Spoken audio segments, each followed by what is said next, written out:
Netherlands के Amsterdam में बने रॉयल पैलेस के भीतर जब भारत के प्रधानमंत्री नरेंद्र मोदी कदम रखते हैं तो वहां सिर्फ दो देशों के नेताओं की सामान्य मुलाकात नहीं हो रही थी, बल्कि वहां सदियों पुराने एक ऐतिहासिक सच से पर्दा उठ रहा था।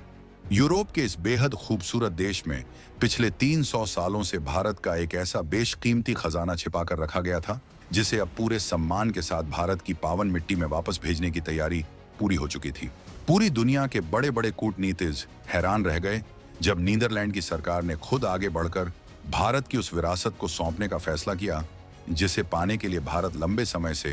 कानूनी और कूटनीतिक प्रयास कर रहा था। यह सीधा और साफ संदेश था कि अंतर्राष्ट्रीय मंच पर अब हवा का रुख पूरी तरह बदल चुका है और जो देश कभी भारत की अनमोल धरोहरों को अपने म्यूजियम की शान मानते थे, वे अब भारत की बढ़ती ताकत के सामने नतमस्तक होकर उन्हें वापस लौटा रहे हैं।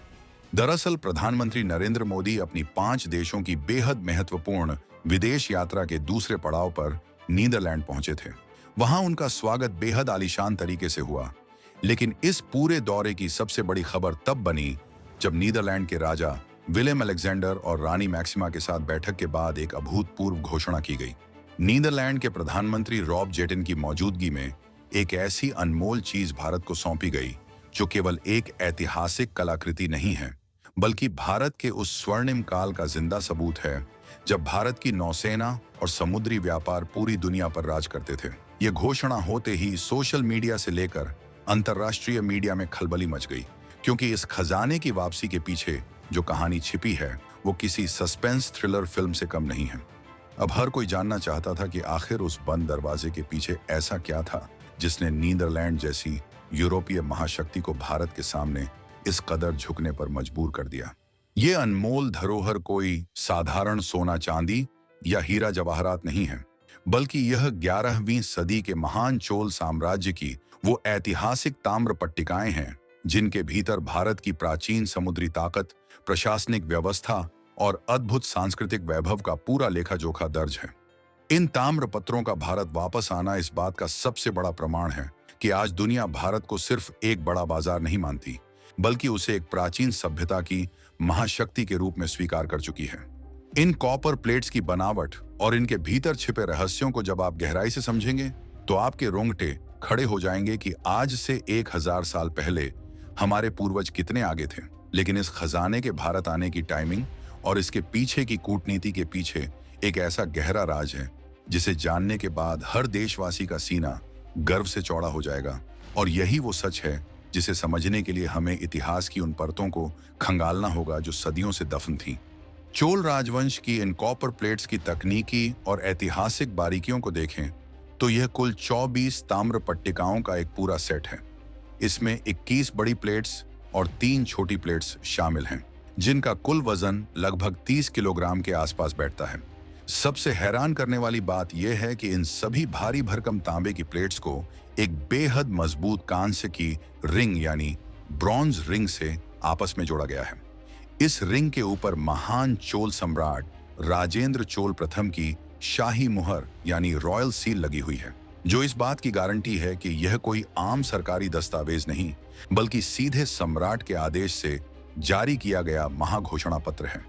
इन प्लेट्स के ऊपर लिखी गई भाषा बेहद खूबसूरत और प्राचीन है, जिसमें उस दौर की सबसे समृद्ध भाषाओं यानी तमिल और संस्कृत का इस्तेमाल किया गया है। यह दस्तावेज किसी मंदिर की सामान्य कथा नहीं कहता, बल्कि इसके भीतर पूरे चोल साम्राज्य का प्रामाणिक इतिहास, राजाओं की विशाल वंशावली, उनके समय की बेजोड़ प्रशासनिक व्यवस्था, अंतर्राष्ट्रीय समुद्री व्यापार और उस दौर की वैश्विक राजनीति का पूरा कच्चा चिट्ठा दर्ज है।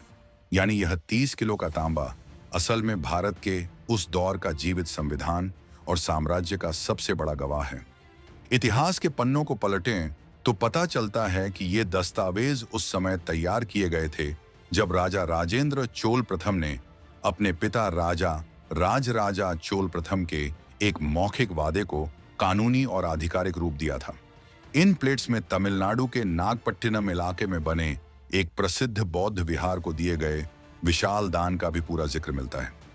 अब जरा दिल पर हाथ रखकर सोचिए कि आज से करीब 1000 साल पहले, जब यूरोप के बड़े हिस्से में कोई स्थिर शासन व्यवस्था तक नहीं थी, लोग कबीलों में बंटे हुए थे,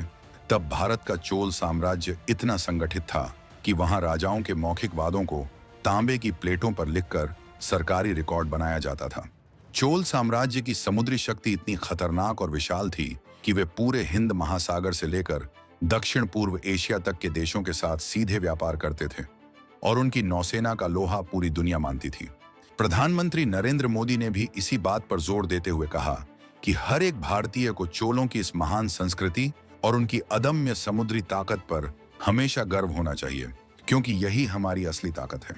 लेकिन अब कहानी में एक ऐसा मोड़ आता है जो सीधे उस कड़वे सच से जुड़ता है कि आखिर भारत का इतना बड़ा और पवित्र खजाना 7 समंदर पार नीदरलैंड कैसे पहुंच गया। इतिहास के जानकारों के मुताबिक साल 1700 के आसपास एक डच मिशनरी जिसका नाम फॉलटियर्स कैंपर था, वो इन ताम्र पत्रों को किसी भी तरह अपने कब्जे में लेकर भारत से नीदरलैंड भाग गया। उस दौर में तमिलनाडु का नागपट्टिनम इलाका पूरी तरह से डच उपनिवेशवादियों के नियंत्रण में था। बाद में इन अनमोल प्लेट्स को नीदरलैंड की बहुत ही मशहूर लीडेन यूनिवर्सिटी की लाइब्रेरी में बेहद सुरक्षित तरीके से रख दिया गया। हालांकि आज तक इतिहास में यह बात पूरी तरह साफ नहीं हो पाई है कि डच मिशनरी इन्हें किसी वैध कानूनी प्रक्रिया के तहत ले गया था या फिर औपनिवेशिक काल के दौरान भारत की दूसरी हजारों धरोहरों की तरह इसे भी चुपके से चुराकर बाहर पहुंचा दिया गया था। लेकिन सच जो भी हो, पिछले 100 साल से ज्यादा समय से यह बेशकीमती खजाना डच प्रशासन की तिजोरियों में बंद था और भारत की मिट्टी अपनी इस अमानत का बेसब्री से इंतजार कर रही थी। इस धरोहर को वापस लाने की जंग कोई 2-4 दिन की नहीं थी, बल्कि भारत सरकार पिछले कई सालों से अंतर्राष्ट्रीय मंचों पर इसके लिए लगातार कानूनी लड़ाई लड़ रही थी। यूनेस्को के नियमों और मजबूत कूटनीतिक दबाव का इस्तेमाल करते हुए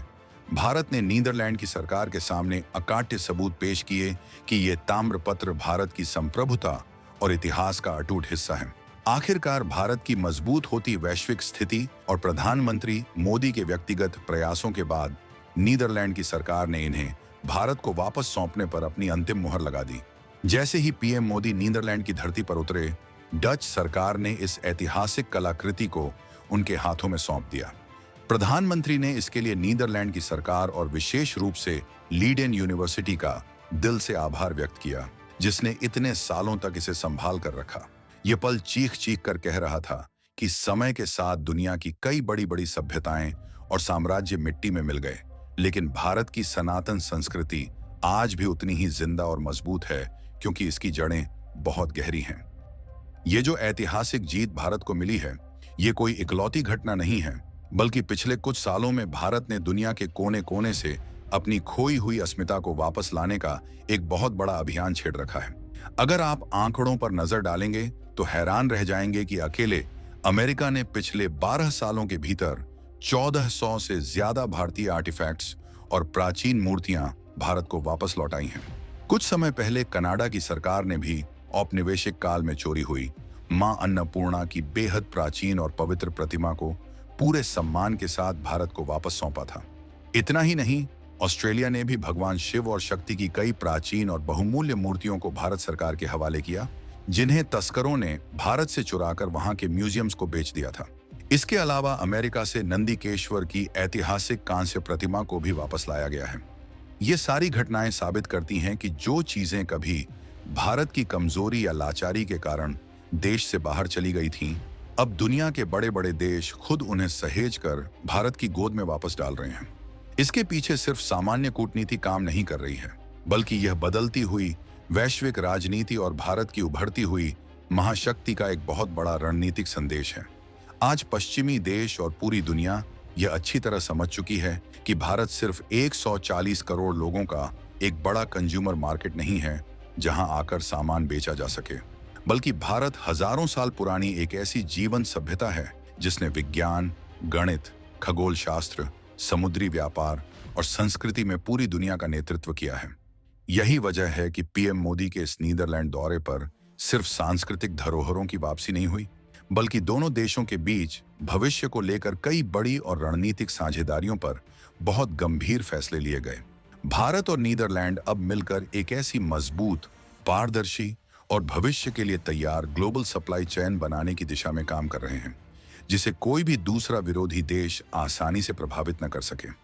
इस कूटनीतिक बैठक के दौरान ऊर्जा सुरक्षा से लेकर जल संरक्षण और सबसे महत्वपूर्ण ग्रीन हाइड्रोजन जैसे आधुनिक क्षेत्रों में दोनों देशों के बीच बड़े समझौतों पर हस्ताक्षर हुए हैं। आज के समय में जब पूरी दुनिया ऊर्जा के संकट से जूझ रही है, तब ग्रीन हाइड्रोजन के क्षेत्र में भारत और नीदरलैंड का यह आपसी सहयोग आने वाले समय में गेम चेंजर साबित होने वाला है। इसके साथ ही भारत और यूरोपीय संघ के बीच जो ऐतिहासिक मुक्त व्यापार समझौता होने जा रहा है, वह भारत और नीदरलैंड के व्यापारिक संबंधों को एक बिल्कुल नई और अकल्पनीय ऊंचाई पर ले जाएगा। प्रधानमंत्री नरेंद्र मोदी ने नीदरलैंड के विश्व प्रसिद्ध ट्यूलिप के फूल और भारत के राष्ट्रीय फूल कमल का जिक्र करते हुए एक बहुत ही गहरी और दार्शनिक बात कही। उन्होंने कहा कि ट्यूलिप और कमल दोनों ही हमें यह सिखाते हैं कि आपकी जड़ें चाहे पानी के भीतर गहराई में हों या फिर सूखी मिट्टी में,